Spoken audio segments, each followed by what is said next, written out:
আসসালামু আলাইকুম। আজ আমি কথা বলবো পার্থেনিয়াম গাছ।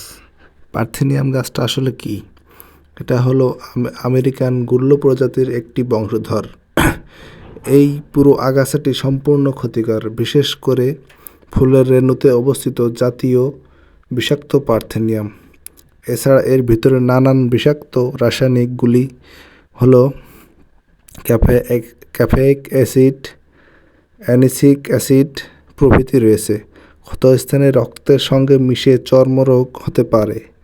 আর ফুলের রেণু বা বীজ নাকে প্রবেশ করলে হাঁপানি, শ্বাসকষ্ট, জ্বর হয়ে থাকে। আর যদি গরু এই পার্থেনিয়াম গাছ খেয়ে থাকে তাহলে তার অন্তর্কোষে ঘা দেখা দেয়, দুধ উৎপাদন কমে যায় এবং পার্থেনিয়াম গাছের পুষ্পরেণু বেগুন, টমেটো, মরিচের মতো সবজি উৎপাদন ব্যাহত করে। আর বিশেষ করে মাটিতে নাইট্রোজেন কমিয়ে আনে।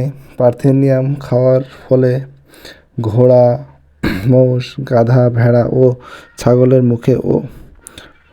মুখে ও পুষ্টিতন্ত্রে ঘা, পচন প্রভৃতি রোগের প্রাদুর্ভাব দেখা দেয়।